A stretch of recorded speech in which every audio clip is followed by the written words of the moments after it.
Assalamu alaikum wa rahmatullahi wa barakatuh. This is Najwa Husseini with Azadi News. UNUS voiced concern as Myanmar ships arrive in Malaysia to pick up detainees. Burmese police killed 2 in bloodiest day of anti-coup protests.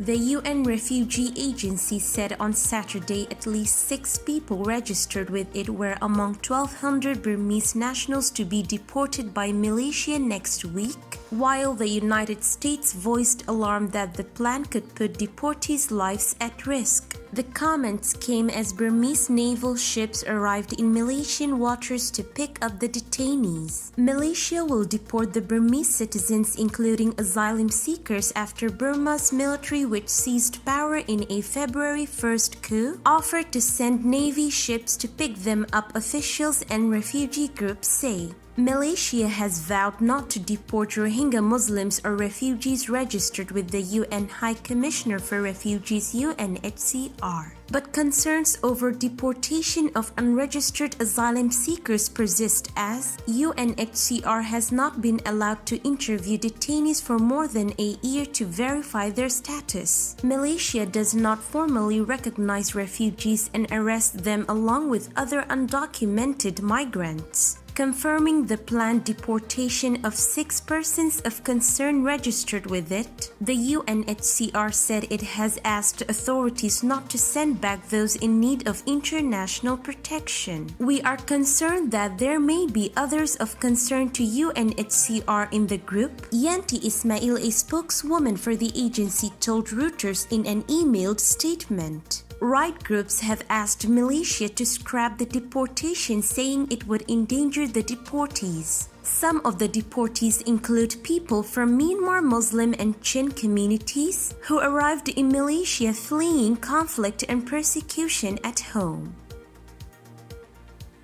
At least 2 people have been killed and several wounded in Burma's second city of Mandalay when security forces opened fire to disperse people protesting against the country's military coup, according to emergency service workers and other witnesses. The deaths on Saturday marked the bloodiest day in more than 2 weeks of large demonstrations against the February 1st military takeover, which deposed civilian leader Aung San Suu Kyi. The military authorities have responded with increasing force to the protests, deploying troops against peaceful rallies and firing tear gas, water cannon, and rubber bullets, with isolated incidents of live rounds being used. In Mandalay, a shipyard raid turned violent on Saturday when security forces opened fire on demonstrators trying to stop the arrest of workers taking part in the growing anti-coup movement. The clash started with the demonstrators flinging rocks, but authorities retaliated by opening fire, sending them fleeing in fear. 2 people were killed, said Lang Mi-aw, the chief of a Mandalay-based volunteer emergency rescue team, adding that one of the victims who was shot in the head was a teenager.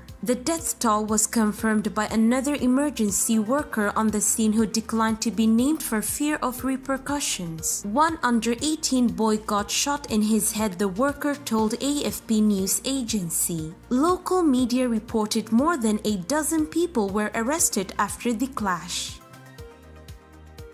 This is today's news. To get more updates about Rohingya, subscribe to our YouTube channel and hit the notification bell. Visit our website azaditvnews.com and follow our social media accounts. Wassalamu alaikum wa rahmatullahi wa barakatuh.